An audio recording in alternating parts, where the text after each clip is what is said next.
เด้อพี่น้อง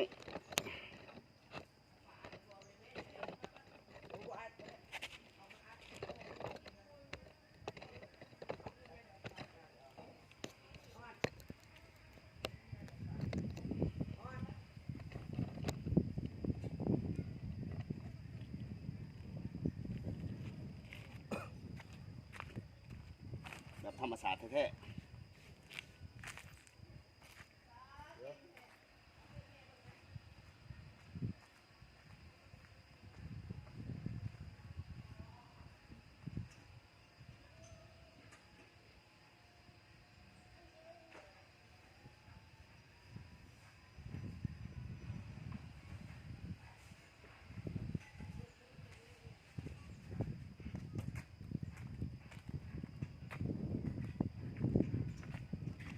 ใบมะคุงเด้อพี่น้องเด้ออันนี้เด้อใบมะคุง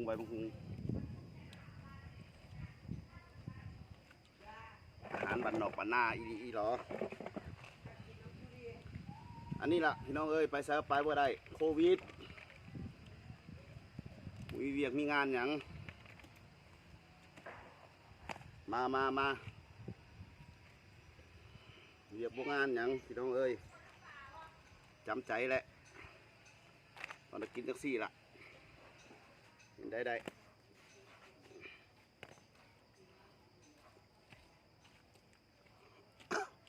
มาลูก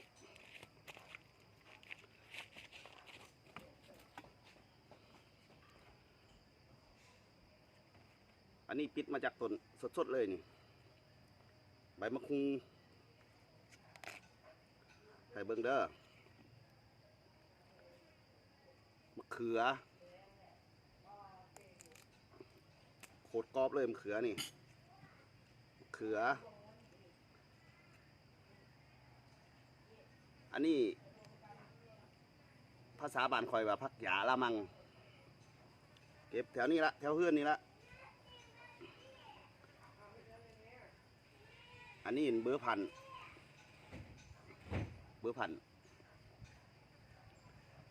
นี่ห่อเลย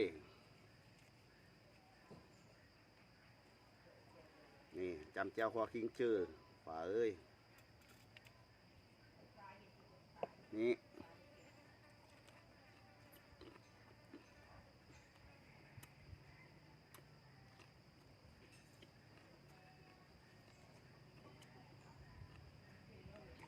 มาน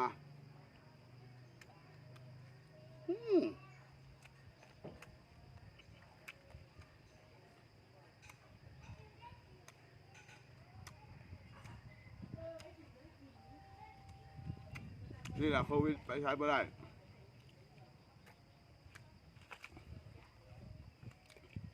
สอหาคลิปผักหักนอเท้าเพื่อนนี่แหละเพื่อนก็อยู่ป่าอยู่ดงแด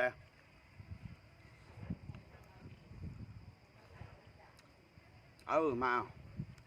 จันจับแจ้ว่าครับนี่เบอร์พันเอามาจะเฮือนเท่าน่ะ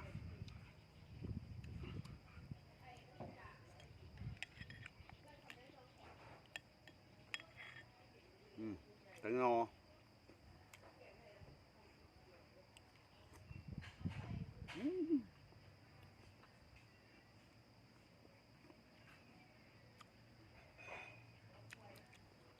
จับ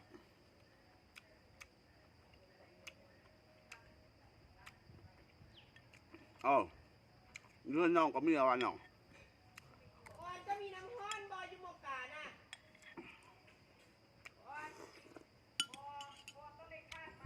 โอ้จับป่ะโค้อ่ะเราลองแจกตรงนี้มะเขือก็เอามาปลูกเองดอกมะเขือนี่ทิมซะแถวนี้เลยแกนมันน่ะเด้เบอร์มะคุง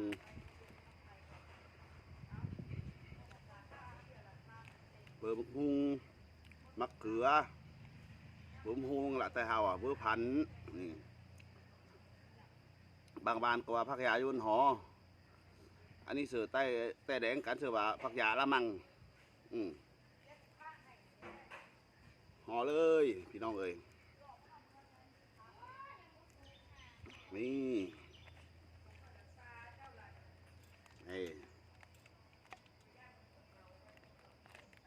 จำแก้วขิงจือหรือแก้วขี้ข้านโอ้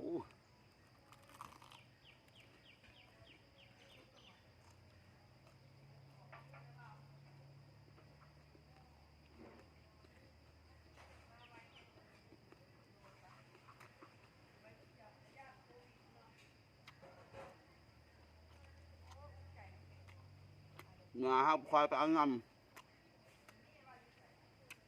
โอ้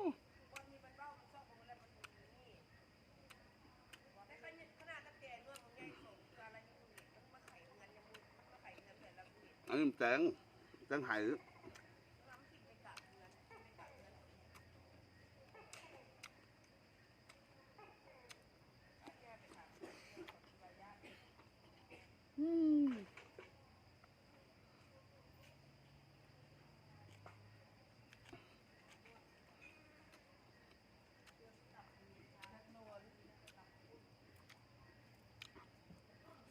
สุดตอนนี้ละความแสบนะ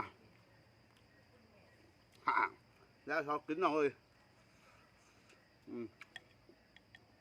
นี่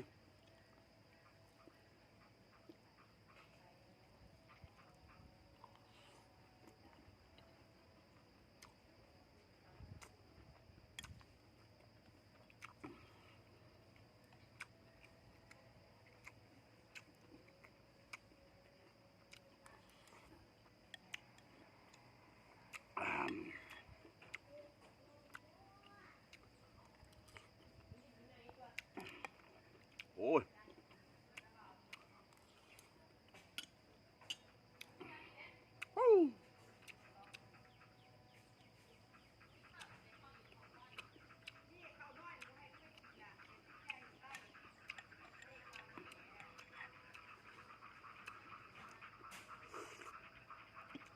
เรื่องทุกเพลงถ้าลำบอก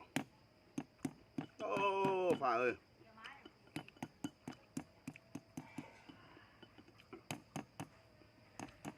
ว่าจะไข่ลวกเป็นซัมบอเนี่ย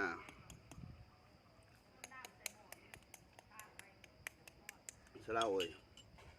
มาปรุงแล้วก็จะเอาลงโอ้เนี่ยยังเป็นบ่ล่ะยังเป็นอยู่โอ้เป็นเห็งแล้ว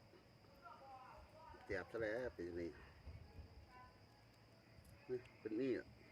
เลยยังขักละ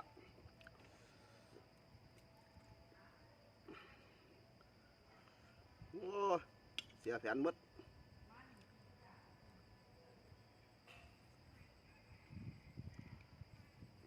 หักกันยังไหลอยู่นี่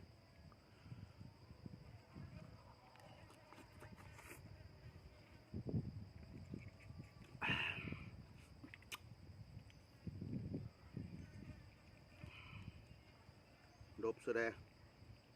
โควิด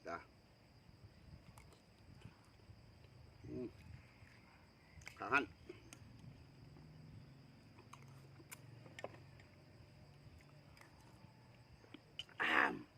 ถอยจับป่ะ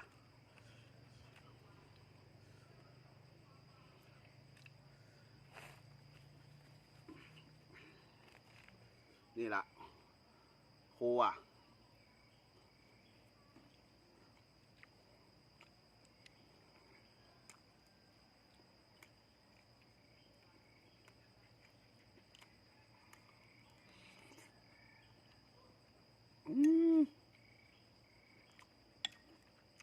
แกป่ะ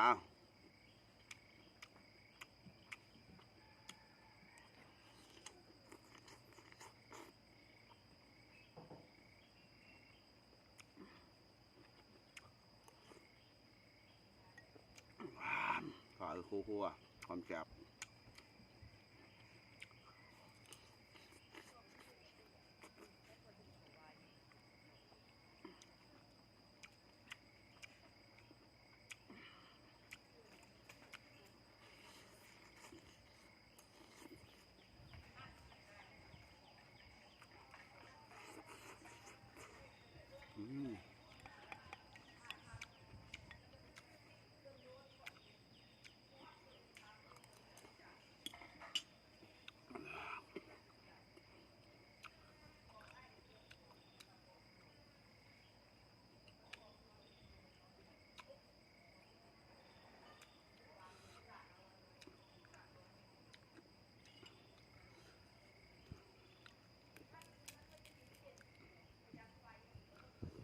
ขือเนี่ยความพลอยพี่น้องเอ้ยความคักกะเบิ่มโฮงกับไรล่างก็เลย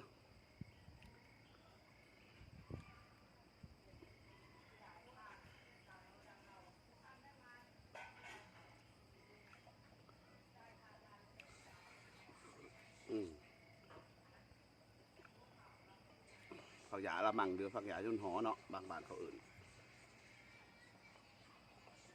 หอเขาจังซี่เลยนี่ม้วนตับเขาโอ้ยเจ้าคิงเจอนี้นี่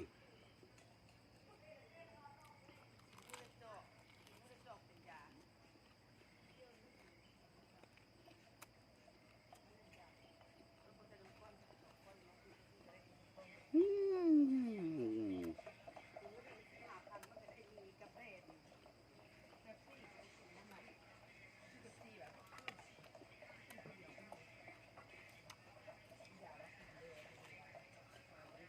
อืม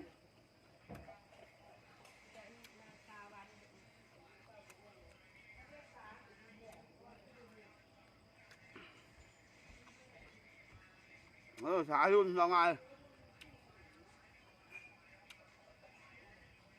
คักเลย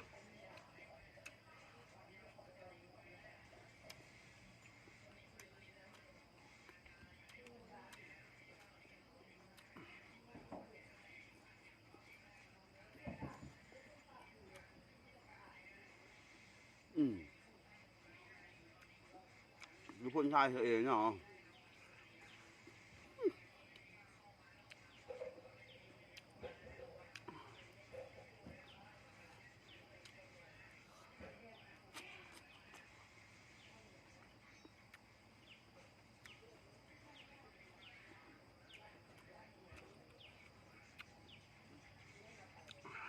โอ้ยพุดหน่อย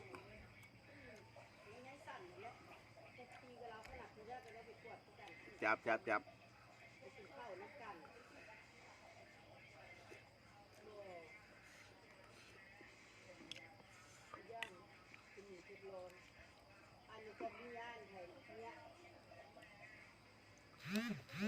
นี่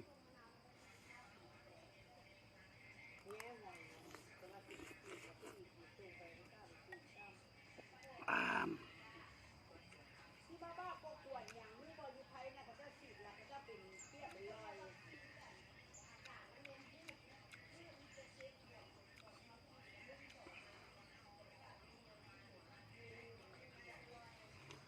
บอป้าเป็นเอาสุวัยรุ่นคือเป็นอย่าง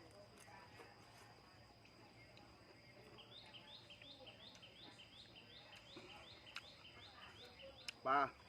เอาสุวัยรุ่นจะไปซักได้ที่แม่มึงเป็นผู้เล่นที่หนูยังขาดเลย52เป็นว่าจะเป็นโรค54จะเป็นโรคลายมันอะไรเห็นก็ได้ไขมันเนี่ยนะที่ฉีดเป็นเนี่ยตาย ปลาแดกข่อยปลาแดกเดิมปลาแดกปลาในลุงคำพรถาคำพรอยู่กุดสมบาท11โอ้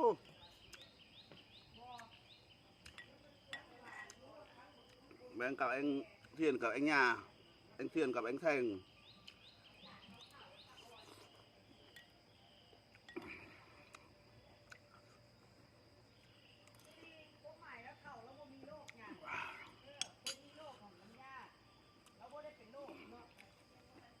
มาซื้อแกงนอนนี่กลายว่าเริ่มเสมอแท้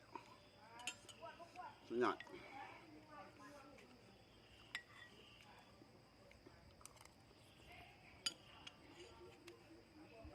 โอ้ย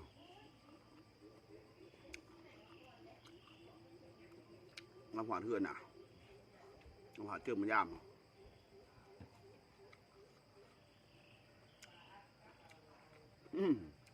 มาแล้วนี่ตอนเช้าเนื้อลังไม้อ่ะว่าน่ะโอ้จ๋าว่ะ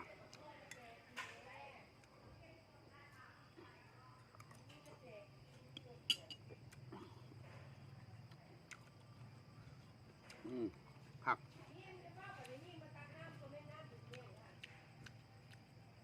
โอ้ยรู้ว่า เจ็บๆปันเฮ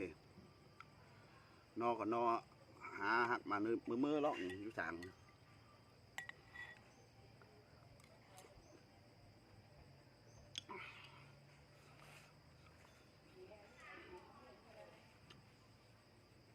ตายว่าเจ็บใจเจ็บอะ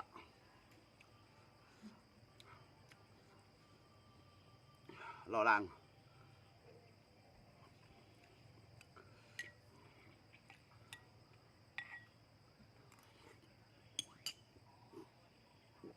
โอ้ย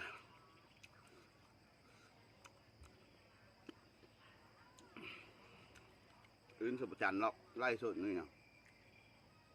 จะอยู่แคมป์น้ำฮาวหรือว่าอยู่การหัวยั่วอยู่ยานสวยคุณไล่สุดแล้วก็คักอ่ะแม่ล่าแม่อินอยู่ต่อเฮือนทัดยานโควิดไล่เห็นเลยเนี่ย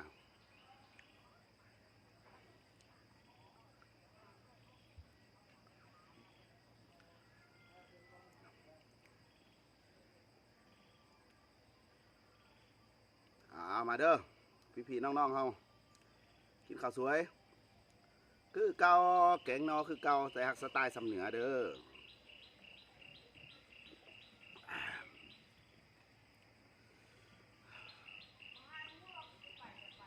ก็ไล่ละรอหลัง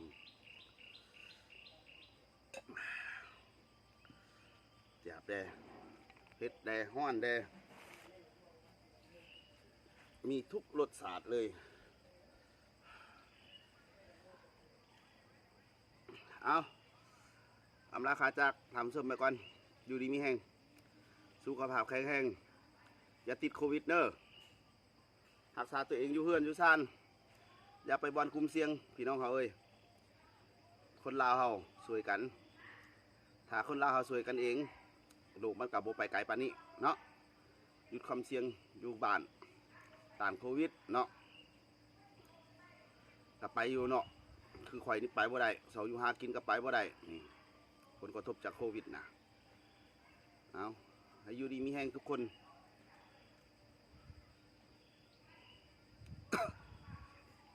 ว่ากันไปเนาะนี่แหละอยู่เพื่อนมุ้ยยังกินก็อะไรเทพาทางนอกแถวบ้านนี่มากินยันโควิดนี่แหละจะเป็นจังสี่นะเอาบายบายสวัสดี